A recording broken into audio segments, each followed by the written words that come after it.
महाराष्ट्राच्या एका दुर्गम भागात वसलेलं एक छोटंसं गाव. ही घटना इतकी गंभीर होती की पोलिसांनी गावाचं खरं नाव गुप्त ठेवण्याचा निर्णय घेतला. त्यामुळे आपण त्या गावाला सोनवाडी म्हणूया. गाव शांत, साधं आणि निसर्गाच्या सानिध्यात वाढलेलं होतं. चारही बाजूला डोंगर, मधोमध पसरलेली शेती आणि साध्या आयुष्यात समाधानी असलेली लोकं. या गावात राहत होता समीर. वय साधारण 23 वर्ष. अंगाने मजबूत पण स्वभावाने अत्यंत आळशी. घरची परिस्थिती फार वाईट नव्हती. वडील शेतीत मेहनत करायचे, आई घर सांभाळायची. 2 वेळचं अन्न, डोक्यावर छप्पर, सगळं होतं. पण एक गोष्ट नव्हती, जबाबदारी. समीर लहानपणापासून अभ्यासात फारसा हुशार नव्हता. 10वी पर्यंत कसाबसा शिकला आणि नंतर शाळा सोडली. दिवसभर मोबाईलवर व्हिडिओ पाहणं, गावात इकडे तिकडे फिरणं, मित्रांसोबत वेळ घालवणं, एवढंच त्याचं आयुष्य. आई अनेकदा समजवायची, "सम्या, काहीतरी काम कर. उद्या संसार करायचा आहे. आयुष्य असं चालत नाही." पण समीरच्या डोक्यात वेगळीच दुनिया होती. "आपल्याकडे शेती आहे ना, मग कशाला एवढा विचार?" तो सहज उत्तर द्यायचा. हळूहळू त्याच्या आयुष्यात एक सवय बसली. काम टाळणं आणि विचार न करता जगणं. गावापासून थोड्या अंतरावर राहत होती त्याची मावशी, सविताताई. ती अत्यंत मेहनती स्त्री होती.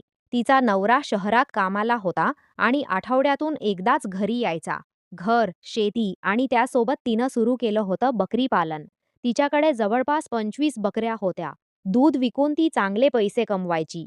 गावात तिचं नाव आदराने घेतलं जायचं. समीर लहानपणी तिच्याकडे खूप जायचा. सविताताई त्याच्यावर खूप प्रेम करायची. पण वेळ जसं गेला तसं काहीतरी बदलत गेलं. समीरच्या विचारात, नजरेत एक विचित्र अस्वस्थता दिसायला लागली. त्याला योग्य मार्गदर्शन नव्हतं.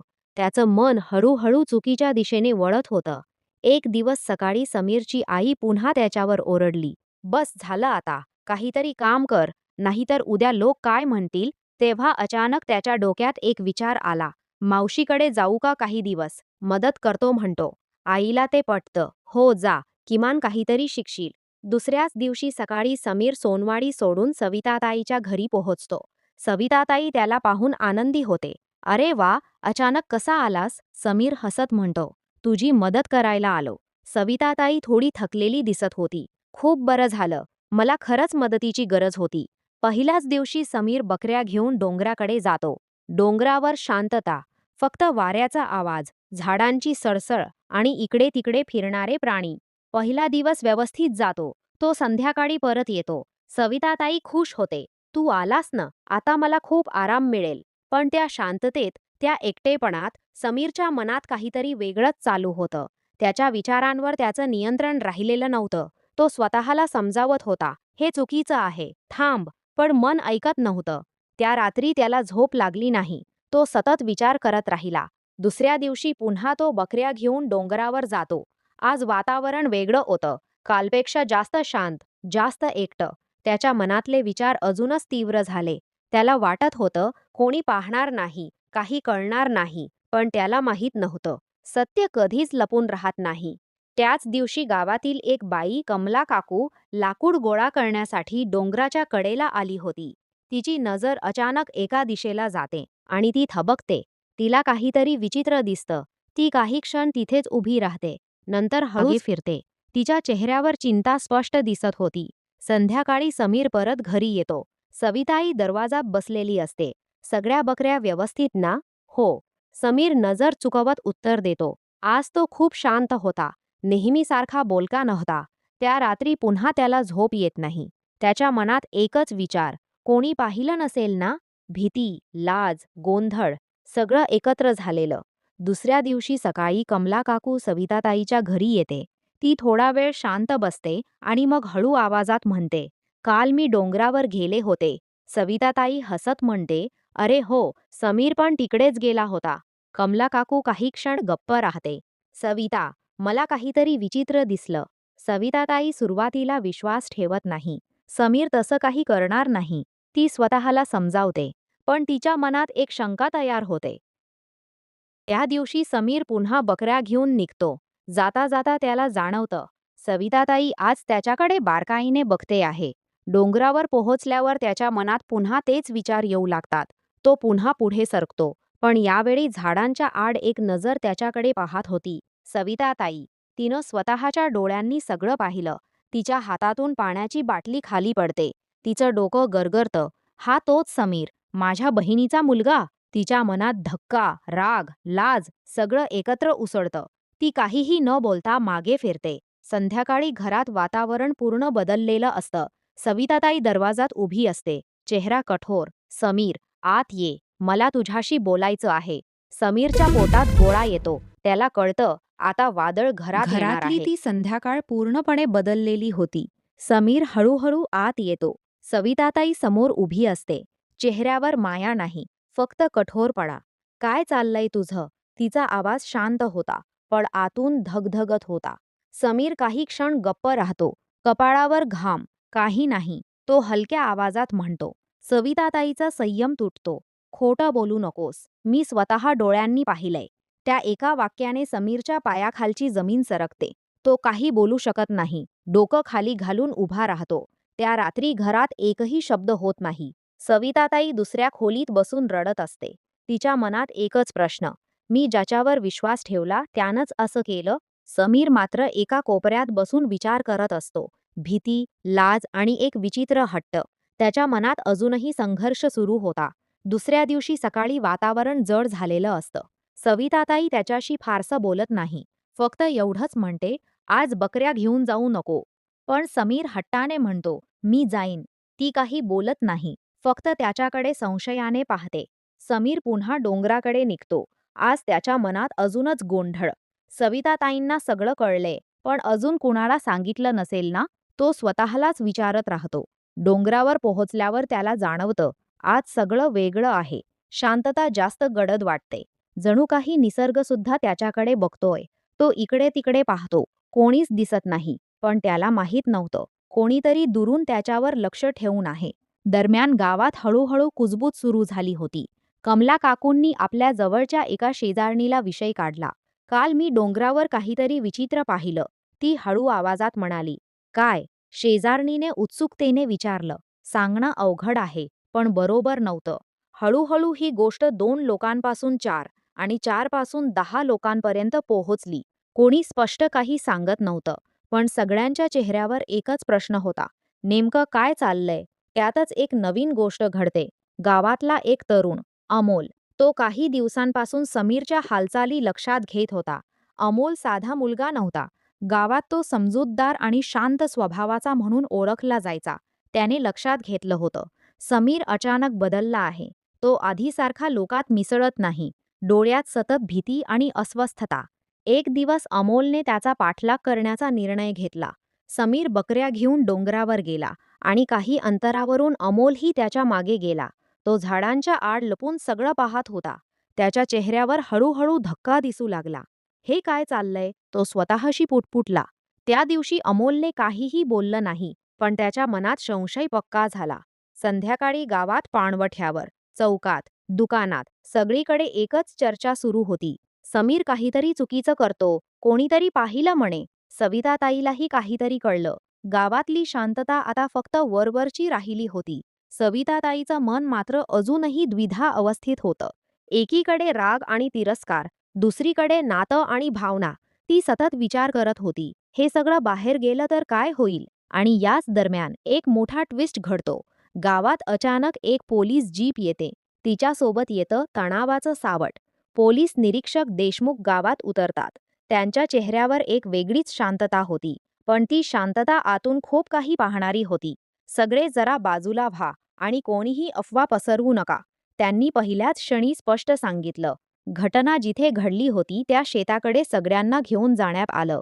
जमिनीवर काही खुणा दिसत होत्या, विखुरलेली माती, काही ठसे. वातावरणात एक विचित्र अस्वस्थता. देशमुख खाली बसून नीट निरीक्षण करू लागले. इथे काहीतरी गंभीर घडलं आहे, ते शांतपणे म्हणाले. आता गावातली कुजबूज भीतीमध्ये बदलायला सुरुवात झाली.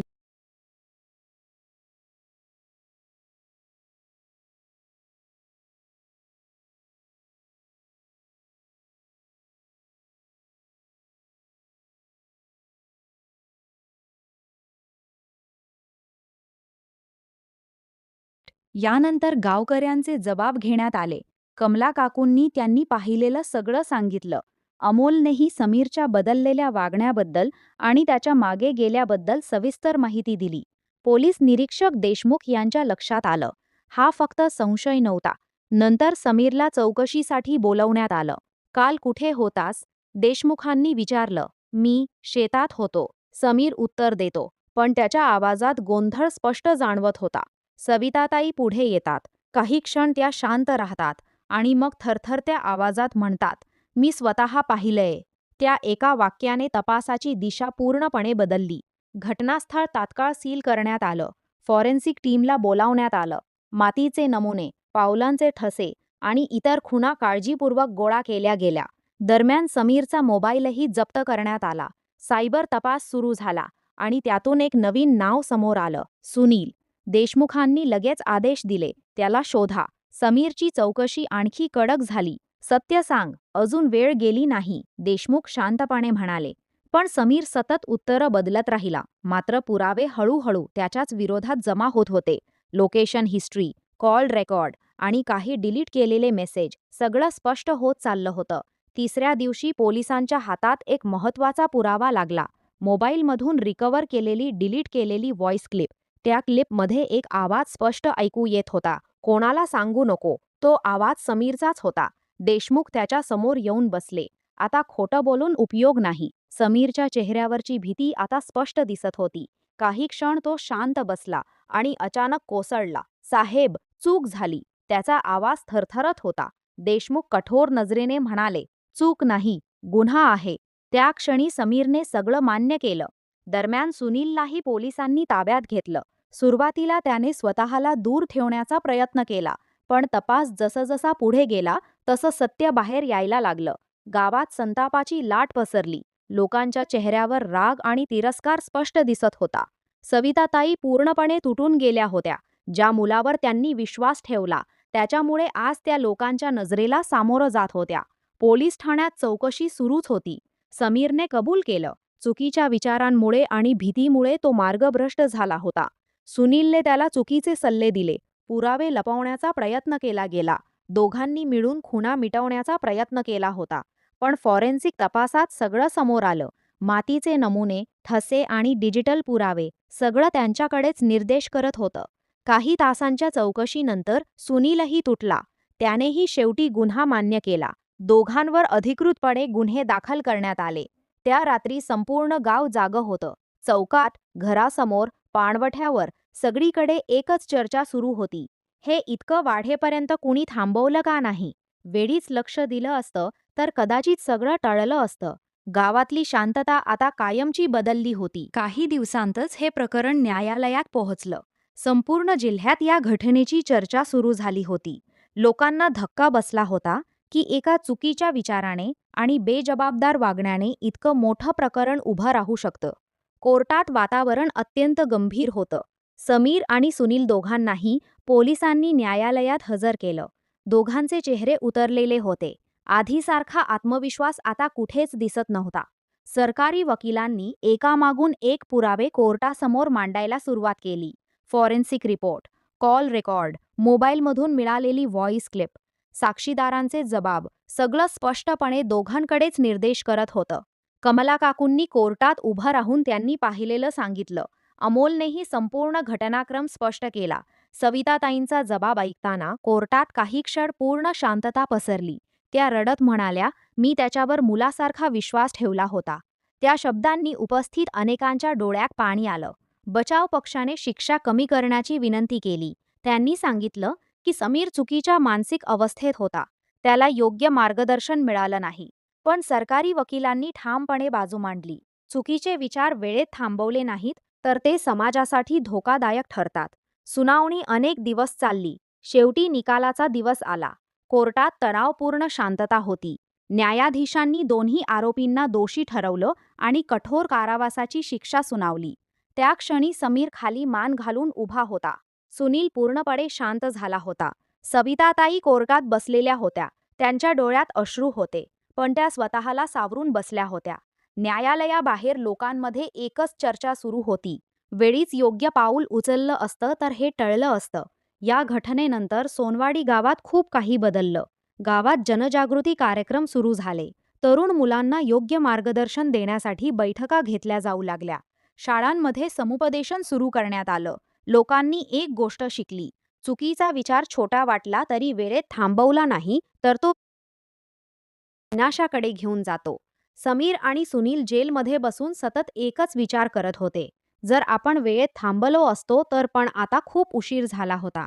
ही कथा इथे संपते.